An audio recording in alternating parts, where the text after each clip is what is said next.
In a turn of events that you don't always see, the Browns got better at quarterback with an injury to their starter, as Deshaun Watson was abysmal, and Jameis Winston is pretty solid. I would say roughly average. Winston is 19th out of 37, according to my metric that combines 6 advanced stats into one holistic metric. So Winston is not doing poorly whatsoever. He definitely adds some volatility to the offense because he will give his wide receivers a chance no matter the circumstance, and he'll leave it up for grabs for the defenders as well. So he's very up and down, and it'll feel like a roller coaster most days that he quarterbacks. But overall, he's a much better quarterback than Watson is at their current states of their careers. So that's an upgrade for the Browns. They need an upgrade across the board, though, because their offensive line is very poor. It's 20th in pass blocking when combining PFF's pass blocking team grade with ESPN's pass blocking win rate. So that's a poor offensive line. And in addition to that, they don't have good receiving play. Jerry Jeudy is very solid, and that's about it. He is a solid number 2, I would say, but he's their number 1. And he's 43rd in yards per game and 41st in yards per reception. So those are respectable numbers, but they're not elite by any stretch. Again, solid number 2. Cedric Tillman should be their number 3, but he is a number 2, as everybody got moved up a spot with the Amari Cooper trade, and that's kind of put them in disarray, as they just aren't where they should be, the receivers. Tillman is 77th in yards per game and 72nd in yards per reception. So again, not particularly good, but good if he's in the right spot, which he is not. So they have some issues. They don't have a good offensive line. They don't have good receiver play. Elijah Moore has been very poor this season, and David Njoku has not been good also, which is disappointing because he usually is. He's usually a top 10 tight end in the league. I wouldn't say that he's in that vicinity for this season. So those are some pretty big issues.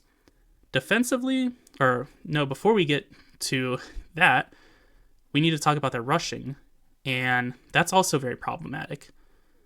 The offensive line is problematic there as well because they're not run blocking very well, and they do not have very good receiver play, or running back play, rather, either.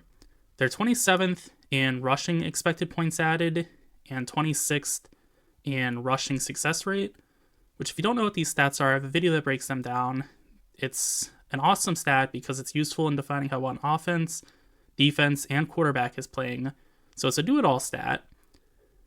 They can't run. They can't really pass. Their offense is very problematic. Now, as I wanted to do earlier, let's get to the defense. It's problematic as well. It's not good enough to uplift the very troubled offense that they have, and that is why they're such a bad team. They're very lackluster on offense, and then they're just sort of middling defensively.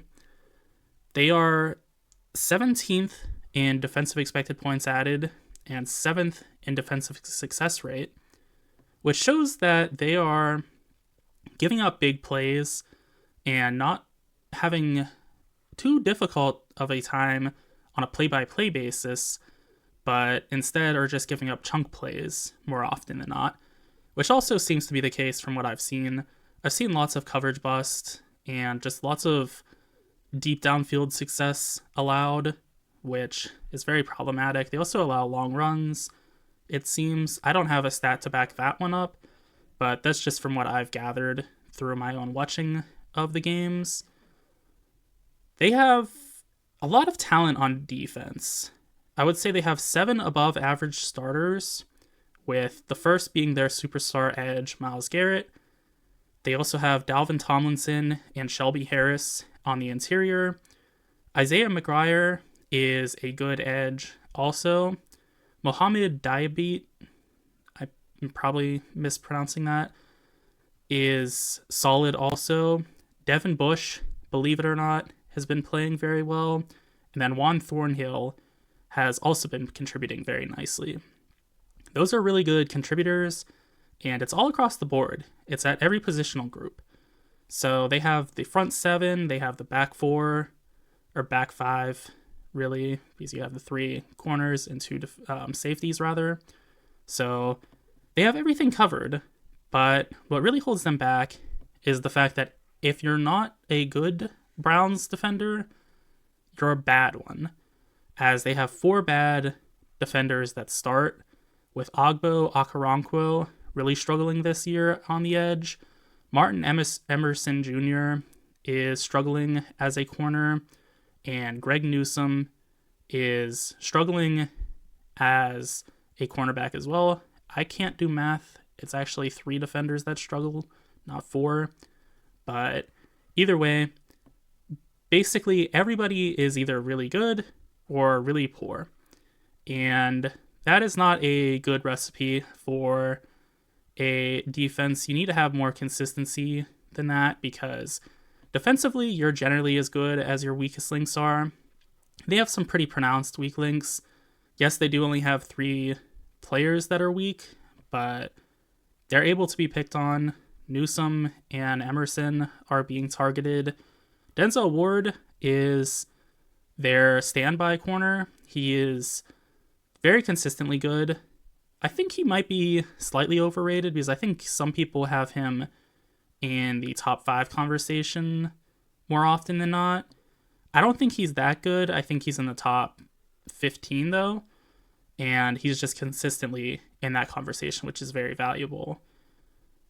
Those are my thoughts on the Browns. Be sure to let me know what yours are in the comments section, and also be sure to like and subscribe for more NFL content.